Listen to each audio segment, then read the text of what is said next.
Hey y'all, TRG here, and welcome back to another video. And in this video, I'll be going over a major hurricane that is expected to form north of the Lesser Antilles and head towards the US, but may turn north towards Bermuda. Let's go right on into today's video. I don't want to spend too much time on this because we're going to be mainly focusing on the tropics today, but we do have quite the amount of heavy rain across Iowa, Nebraska, Kansas, and northern Missouri today into the rest of the day and even into the overnight hours. Some heavy rain scattered across the southeastern United States. Even over here in southern Virginia, we've seen quite the amount of heavy rainfall, and also a disturbance that is not expected to form, currently located off the west coast of Florida, anticipated to bring some flooding impacts for coastal regions.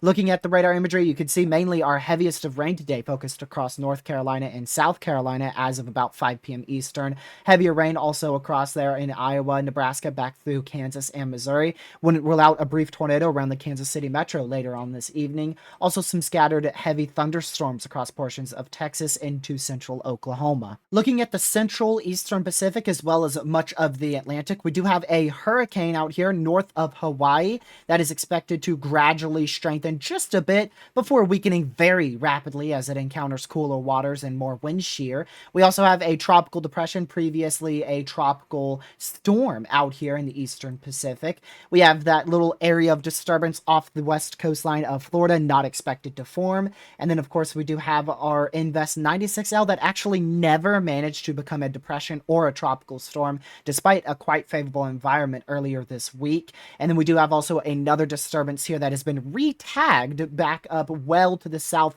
of Nova Scotia and well to the southeast of New Brunswick, not expected to form into much more than just some moderate rain showers and move out to sea. So not much expected out of these two systems whatsoever. We do have a newly named Tropical Storm Erin. This is expected to be a very long-lived hurricane, likely a major hurricane currently in the forecast here. You can see the NHC forecasting a Category 3 major hurricane with winds of 115 miles per hour sustained, and this easily could become a Category 4 hurricane either just north of Puerto Rico or possibly near Bermuda towards the very end of this week into the beginning of next week. We also do have a typhoon out here in the western Pacific. It is equivalent to a Category 1 hurricane. It's expected to strengthen into equivalent to a Category 2 hurricane as a typhoon, obviously, and then make landfall in Taiwan with likely sustained winds around 100 to 105 miles per hour. So definitely some land impacts that we're going to be watching out here out of this typhoon in the western Pacific. Before I dive on into the rest of today's video, I ask that you guys hit that like button, share this video with family, friends, social media, and if you are new to the channel, consider hitting that subscribe button with the notification bell set to all so you know when I go live or upload a video. Let's go right back on into today's video. So we're going to start with the GFS 12Z model run. If we go ahead and pull this on out,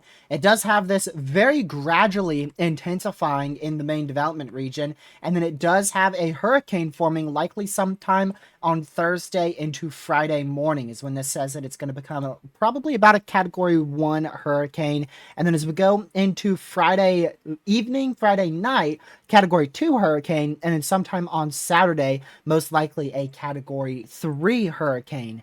Now, there is a bit of uncertainty on its exact strength at this point. Some models have hinted it to be weaker, which would sneak it under the high pressure ridge, but most of our model runs, especially our hurricane model runs, actually have this being a Category 3, maybe even a borderline Category 4 hurricane going into Sunday. So we're going to be watching the intensity of this very, very closely. I expect this to at least become a Category 3 hurricane, if not a Category 4 hurricane, and depending on its strength, this may actually be able to recurve right into Bermuda. So we're going to be wanting to watch Bermuda very, very closely, as this could be a close call between Bermuda, and it seems like this should stay away from the eastern US. There is still time for this to change and shift back towards the US, but most of our deterministic model runs shows this in between Bermuda and North Carolina. So my overall thinking is that this will become a Category 3 to Category 4 hurricane north of the Lesser Antilles, north of Puerto Rico, and likely start to recurve in between Bermuda and North Carolina. And I think the European model run really has a good hold on this system. I do disagree with one thing, and that is how slowly it intensifies. I do think this will be a hurricane probably on Friday. The Euro doesn't show this being a hurricane until Saturday morning, maybe even Saturday afternoon. Then it begins to intensify this into a Category 2 hurricane on Sunday, then Category 3 going into Monday, and Tuesday is when it would have its best chance to be a high-end Category 3 hurricane, low-end Category 4 hurricane, according to the newest 12Z European model run. And then it does take it in between North Carolina and Bermuda, pretty close call to Bermuda there. So I think Bermuda really needs to keep a very close eye on this storm, as it could be a very close call. Now, another scenario is what the CMC, which is the Canadian model run, is showing. This is the newest 12Z model run. Keeps it pretty weak like the European model run does, and then has it becoming a hurricane on a Sunday into Monday, Category 2 on Monday afternoon, Category 3 on Tuesday morning. Category 4 doesn't happen. It actually weakens this and pulls it into South Carolina, North Carolina. I believe that is the least likely case scenario, so I wouldn't be worrying much at all about the Canadian model run here. It seems to be a huge outlier. And now let's take a look at the GFS ensemble. So right off the bat, you'll notice this is way more aggressive than what we were looking at the other day. This shows it rapidly intensifying, likely into a Category 3, Category 4 hurricane north of Puerto Rico and north of the Lesser Antilles. And I think most guidance is in agreement with this, other than mainly the European model run and a little bit of the CMC model run, which is the Canadian model run. So I do believe we will be seeing a Category 3 to possibly even a Category 4 hurricane north of Puerto Rico sometime towards the end of this weekend, and many of these ensembles curve it directly out to sea, again, very close to Bermuda or in between North Carolina and Bermuda. So that's looking like the most likely case scenario at this point. However, you can see here there are still some ensembles that sneak this through closer to the Bahamas and closer to the Carolinas. So that's why I was saying we do still want to keep an eye on this. If you live in North Carolina, South Carolina, and even into Florida, you still want to watch this just in case a last second recurve ends up happening as opposed to an earlier recurve closer to where this recurves towards Bermuda. So still want to watch it closely if you are on the southeastern U.S. coastline. And then still using the GFS ensembles, we do see a few members get pretty close to New Brunswick and Nova Scotia. So we do want to keep an eye on this area as well, just for a later recurve to potentially allow for some marginal impacts, probably mainly in the form of rip currents. I don't think we will be seeing any direct landfalls up here from this system. So overall, just keep an eye on things. If you are anywhere in this area, you're definitely going to be seeing some rip currents from this, but any direct landfall looks unlikely at this point. The least likely case scenario is a very close call or possibly barely a landfall in North Carolina. So here's the European ensembles, and this doesn't go further out than 240 hours. And you can see very high agreement on this becoming a Category 3, maybe even Category 4 hurricane, still north of Puerto Rico. Now, the Euro ensembles are significantly further to the west. The main batch is right in here. That is just barely west of Bermuda and barely east of North Carolina. So again, if there is any type of direct impact towards the U.S. in terms of a landfall, it's probably going to be a barely skim along the eastern coastline of North Carolina. So that would be the area that I'm most watching in terms of U.S. impacts, because I think this is going to be the main region to watch. If we end up with any landfall, I think the best chance of that will be in eastern North Carolina. But at this point, right now, it seems like much of our guidance is in agreement of this staying in between North Carolina and possibly even hitting Bermuda. So at this point, the main issue in the U.S. seems to be rip currents. But again, we can't fully rule out that least likely case scenario of this thing getting a bit closer to the Carolinas. So I do want to show you the ensembles from Tropical Tidbits. This is generally where Aaron is located, right about at 5 o'clock Eastern.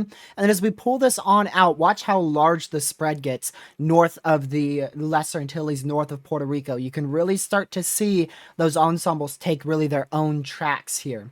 And then as we get towards Monday into Tuesday, that spread is absolutely huge. Our main spread is definitely around Bermuda, but we do have some ensembles that for some reason like to take it towards the Bahamas and into Florida, which I think is a very low scenario.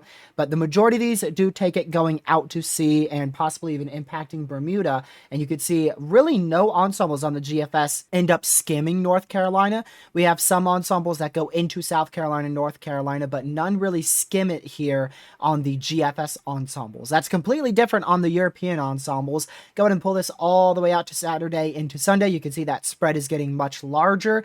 And then look at the Euro ensembles. You have a big group here that skims the eastern coastline of North Carolina, but the majority does actually take this into Bermuda, if not somewhere around Bermuda. So again, really looking at between North Carolina, South Carolina, back out towards Bermuda. That looks to be the main area of concern in terms of any land impacts from Erin. And I really just, there's no way to know what's going to happen out of this system. There's just so much uncertainty with it. So especially if you're in North Carolina, South Carolina, Bermuda, just continue to watch this system closely. All right, y'all, that's going to do it for today's video. I greatly appreciate you watching. Remember to make sure that you have that hurricane preparedness plan ready to go if you live anywhere that normally sees hurricanes during hurricane season, as we are beginning our hurricane season. So just make sure you're staying hyper weather aware. Again, really going to watch this system, especially if you're in Bermuda or in the Carolinas. But at the moment, it looks like a recurve close to Bermuda is the most likely case scenario.